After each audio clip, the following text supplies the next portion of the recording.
Hi, I welcome you again.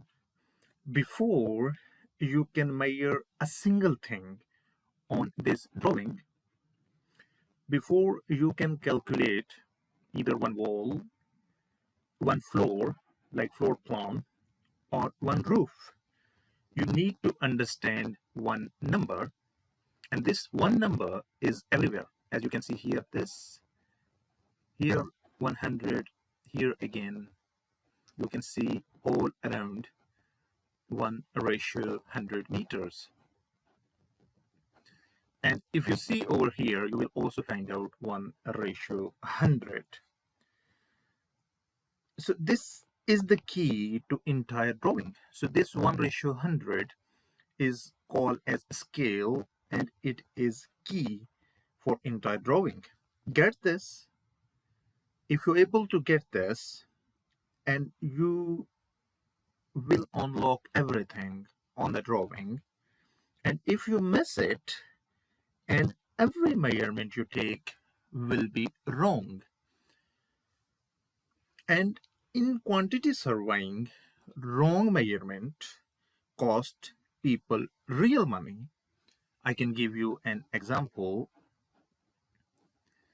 As you can see that here is a dimension 8.4, but what 8.4 means is or 8400 millimeters. What if you measure a wrong distance from here to here as 7 meters?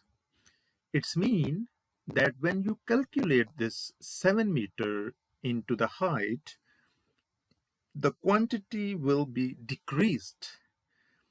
And it is not only on this particular wall, but whole the drawing your measurement will be affected. And this mistake would be the fatal one as a quantity surveyor.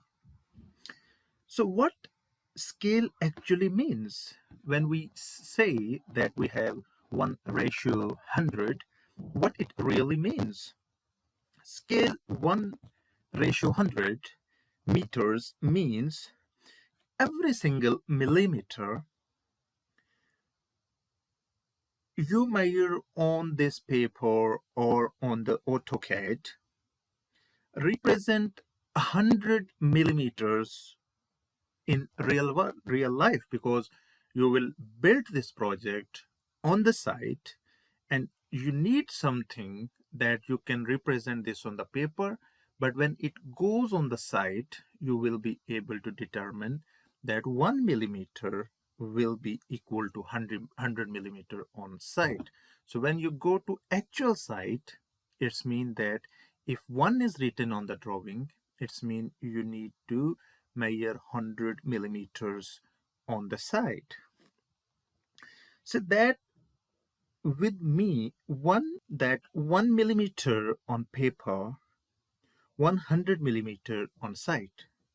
1 millimeter on paper is equal to 100 millimeter on site.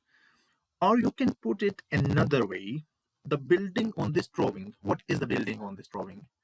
So this building that we talk about, God room, is exactly 100 times smaller than the actual building on site. That give you a lot of sense, I hope. So if we see here, like if I write a text for you, so in order to write the text, you just need to give the command T, then enter. So once you enter, you will be able to write text over here. Just click over here and just drag it down. And here you can see that the text will be appeared. You can write it over here. So what I'm writing over here is 1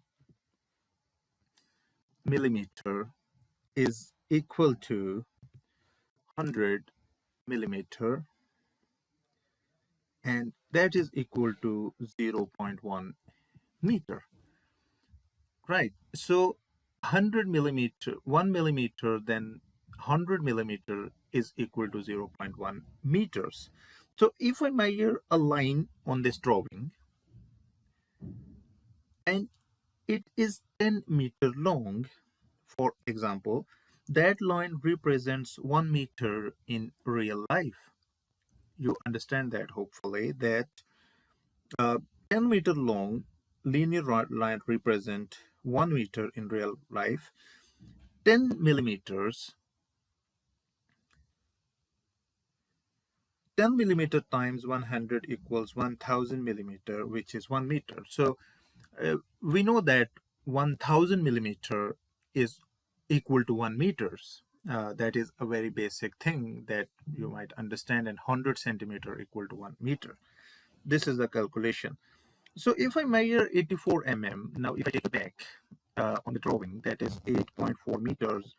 Uh, and if we measure 84 millimeters on paper or on this AutoCAD drawing, that's 8400 millimeter in real life, or 8.4 meters if we convert millimeters in meters. And if you look at the guardroom grid dimension on this drawing as from A to B, you will see exactly that number at 8400, as you can see over here written on the palm.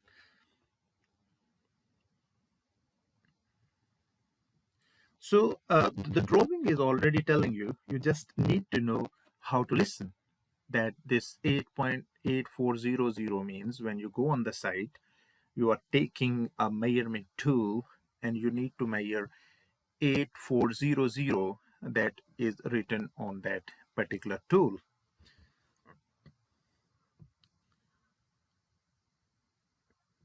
So now we see the grids. Grids means that when we see these 1, 2 or AB, these are called the grids. So this is the anchoring point of our measurement. We always try to need to follow these grids because these are more accurate grids to follow. And now you also know that this is not only the dimensions that we consider. You can see also this is the wall, and this wall also have the dimensions. For example, the thickness of this wall is 150 mm, that 15 centimeters. So a good quantity surveyor is also taking these very little dimensions very effectively so that he can use in his estimate. So now I can tell you how you can get the dimension when there is no dimension written on the drawing. So I want to know the thickness of this wall. In order to do this, I just need to give this command DAL, means dimension linear. So it asks me to specify first point here, and if you see that you need to, so whenever, if you see that I can't see any kind of guides, so if there is no guide in over here, as you can see, what you need to do is you just escape it, write a DS, that is drafting setting. It will give you some options that will help you to get these particular point accurate. So here it object snap. You can also use F3 on the keyboard to get this window. So what you need to do is you need to just select it. Once you select it, all these points you can see will be appear on the screen. Okay, so just say okay, and now you need to use the same command like DAL or DLI. So now when you are here, you can see that a point, intersection point, is appearing here. So this gives you a very good idea that you already clicked at the corner. So now again, it corrected automatically. So when we see, so it's mean that the thickness of this wall is 200, that is 20 centimeter, 0.2 meters. Okay, so this is these kind of measurements. Accurate measurement is crucial for the quantity surveyor. So why does that matter? Because when you are measuring internal floor area, you work to the internal faces of the walls. When you are measuring external render, so this is internal. When we say inside the wall, everything is considered as internal. When you are measuring external render or cladding, you work to the external face. Different faces, different measurements, different prices. So internally, the cost of this wall will be higher compared to external, because internally you need to try to make it more decorative compared to external wall. So that's why it's quite important that your measurement should be separated. It clearly define what measurement you're talking about. Why does this matter? That I just try to explain you. The grids give you the overall from externally, as we have seen. The wall thickness lets you work out the internal versus external. Okay, so this wall is separated internal and separated external.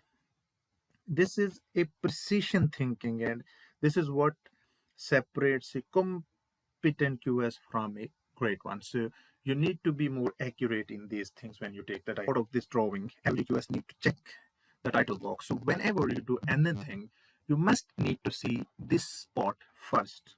That is very important for every professional quantity surveyor. So every professional drawing has one. It tells you the project name.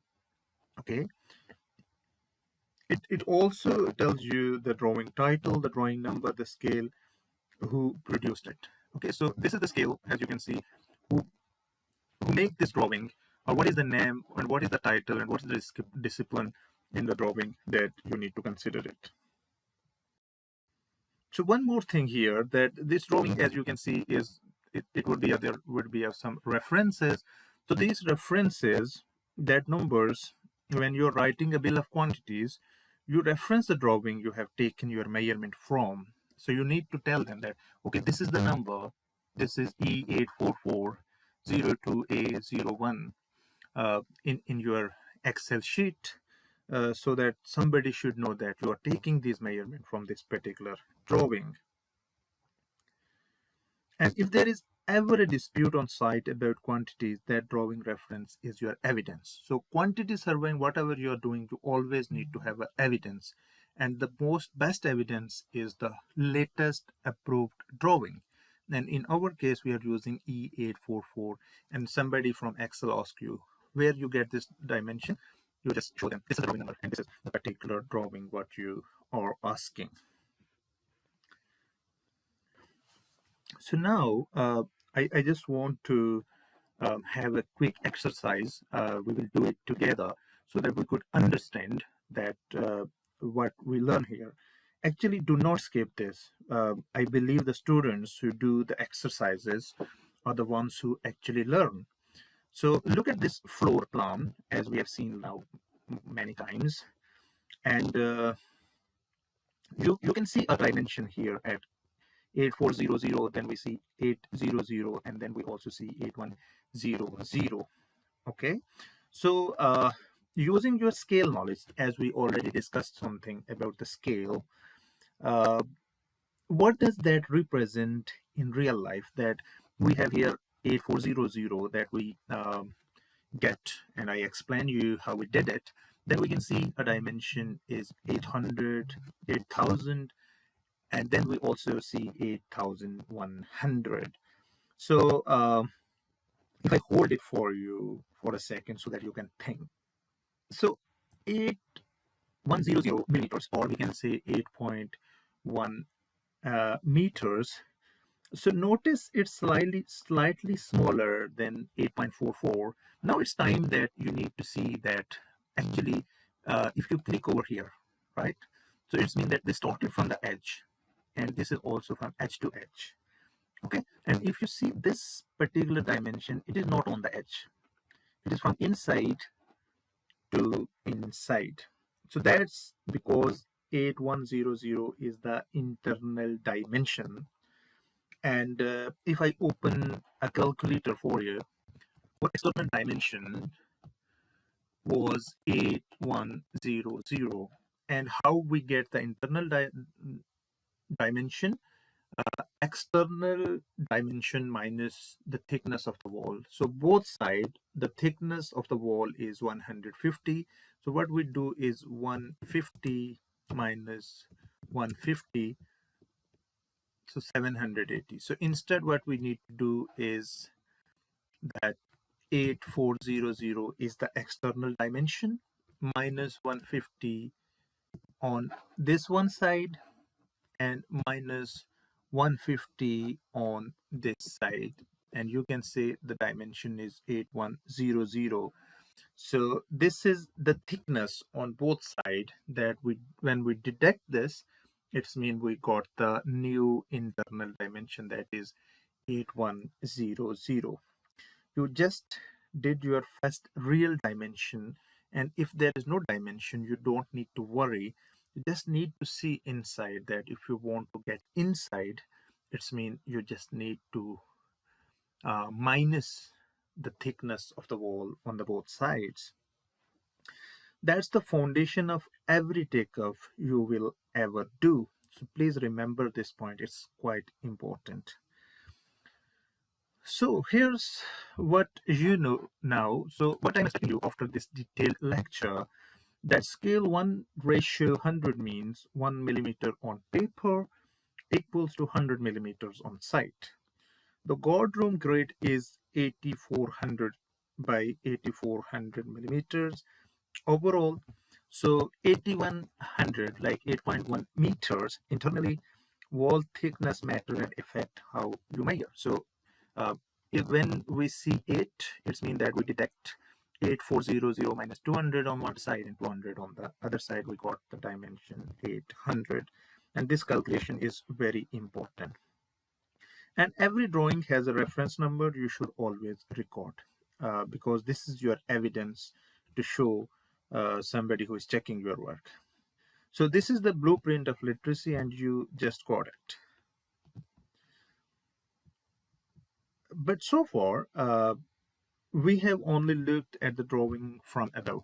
Okay, so now when you look drawing from above, it means you're talking about floor plan. Uh, in the next video, we go vertical. We look at the elevations, the side views of the buildings. So this is called as the elevation. It means that you are standing on the side and you look at these buildings. And we code those EL numbers. So these are the EL. EL means elevation numbers. We will try to understand what are these numbers are.